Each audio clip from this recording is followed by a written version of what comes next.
In 2005, we get the end of the prequel trilogy of Star Wars with Episode 3, Revenge of the Sith, directed by George Lucas, starring Ewan McGregor, Hayden Christensen, Natalie Portman, and Ian McDiarmid.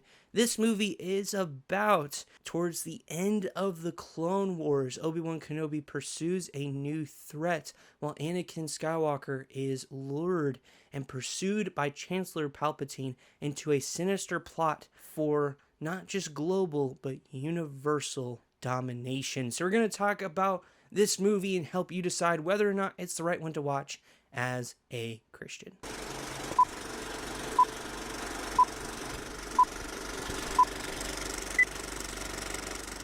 Hey friends, welcome to the channel. I'm your host Tim, and we exist to help Christians live in the world, not of the world, by utilizing our convictions in the movies and shows we watch. Star Wars Revenge of the Sith is rated PG-13 for some sequences of sci-fi violence and action, as well as some intense scenes. So we're going to dive into any convictions you may have that may prevent you from watching this movie, any theological themes present within, and wrap it up with my own personal thoughts on the film. Without further ado, let's dive into the Christian Conviction Meter. If you're brand new here, the Christian Conviction Meter has a series of 5 convictions that may distract or hinder your relationship with Jesus. Ultimately, this is a guide, tool, and resource to help you find out whether or not Revenge of the Sith aligns with your convictions. Without further ado, on to our first category. And kicking things off with violence and gore, I do want to preface that this is the most violent Star Wars movie of the entire franchise. There is a lot of lightsaber fights, explosions, blaster fire. This movie is a all-out war, both on land and in space. It is total war, so there is just so much. I'd say it's a good 60 to 75% of the film is battles. There's also lots of death within the film, some coming execution style, so that is something to keep in mind. On top of that, there is also a few sequences where characters do lose some limbs. Again, it is not super gory or graphic in any way, shape, or form. It is just a part of what happens within the film. There also is a character who suffers severe burns. This is about as graphic and gory as the movie does get.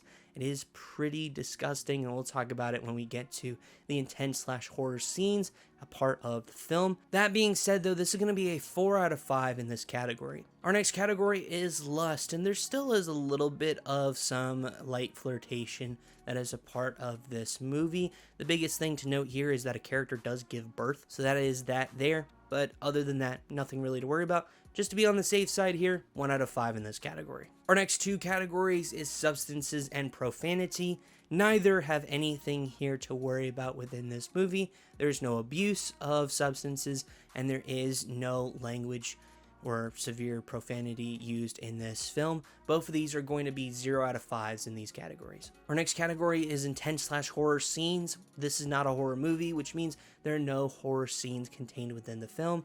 That being said, though, there is a lot of intense moments within the film. Arguably, this is the most intense Star Wars movie of them all. Kicking things off, I did mention that there is a lot of death within the film, some of which execution style. These scenes can be pretty distressing, especially for younger viewers. I also did mention that there is a character who suffers severe burns within the film.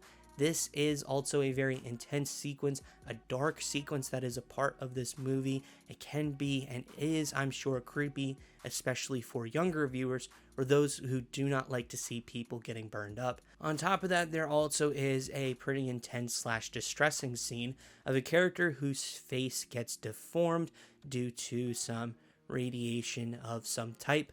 This can be pretty disgusting as you see the transformation slowly take place upon his face.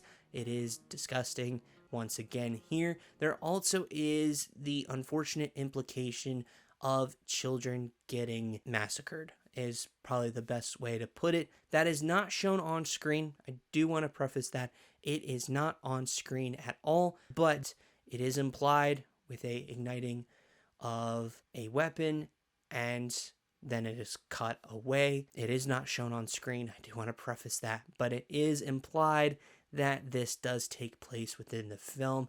All of these things are pretty intense, which is why we're giving this a 4 out of 5 in this category. And so our grand total on the conviction meter for Revenge of the Sith is going to be a 9 out of 25. This, of course, is pretty high in its violence and gore, as well as its intense scenes. I do want to preface that this is arguably the most violent and intense of the Star Wars franchise. So if you were going through these movies with a younger kid, this may be one to hold off and wait till they're a little bit older for. I know that's what happened with me when watching these movies, so that is something to keep in mind. But in case you need more information, the IMDb parent guide, as always, will be available in the link down below. That being said, though, let's dive into some theological themes that are present within Star Wars Revenge of the Sith. And while there isn't anything explicitly about Christianity, just like we see throughout the entire Star Wars saga, there is some interesting themes that can tie into some biblical principles that are contained within this film. The biggest one being, of course, is the influence of people. We see that right or wrong, people influence us, and that is not necessarily a biblical principle. The biggest thing to note is who is influencing you. That is the question we all must decide. And for us as Christians, are the people who are influencing our lives, are they leading us towards Christ, or are they leading us away? And that is, once again, easier said than done. For some people, maybe it is at school. Are your friends at school leading you towards or away from Jesus? Maybe it's at work. Maybe it is at home or in your neighborhood or where you live, learn, work, play, etc. Any of those places. Are there people in your life leading you towards Jesus? Or are they pulling you away from him? Because those people will influence us, right or wrong. And if we're getting the wrong things to be influenced by, what's the chances of us doing a wrong thing? They become greater. But if we are pursuing Jesus and we have like-minded friends, like-minded family, like-minded people who are pursuing after Jesus just like we are, what's our chances of doing good things? And I'm not saying good of like, oh, I did this and this, so I'm a good person. But doing things for the good of the kingdom that not only make you feel good, but also bring glory and honor to Jesus himself. The likelihood of that is greater when you have good people in your life. It is something that we as Christians, we have to be very, very careful of. We have to focus on. Relationships matter, and relationships that point us towards Jesus are going to help us in the long run. So with that wrapped up, let's dive into what I think of Star Wars Revenge of the Sith. This is by far the most intense, violent, and darkest story Star Wars has ever told, and it is absolutely bonkers. Like I talked about at the beginning or semi-beginning part of this review, this is an all-out war. We come to the end of what is known as the Clone Wars. We see every single bit of what a war is on multiple different planets. Once again, the world building here is fantastic. And while the dialogue can be clunky, as we've seen through the last several prequel movies, and while we may know the end of the movie, especially if you've seen the original trilogy, you know how all the things come into place. How we get there is still a emotionally charging story, a very dark and intense emotional story. And one thing that is done fairly well here is the acting, specifically by Ewan McGregor. Do want to give him a special shout out here. I think he was absolutely fantastic, and his last encounter with Anakin Skywalker is just so good. That little monologue there is fantastic and has the right amount of emotion. And speaking of emotions, one thing that helps to provoke it is a good score. And John Williams has delivered banger after banger in the Star Wars saga, but I think this is arguably his best score out of all of the Star Wars movies. There's so many score pieces, musical pieces in this movie that are just spectacular. And I think it is just fantastic from beginning to end. It's one of my favorite musical pieces, musical scores ever done, and I think it might be my favorite throughout the Star Wars saga. And with this movie being an all-out war, it does give us some really great action set pieces. We get a really great epic space battle at the beginning here. We get some really cool and solid action sequences throughout, but it also includes at the centerpiece, the crown jewel in terms of action for this movie is the greatest sword slash lightsaber fight ever done in the history of cinema. It is absolutely fantastic.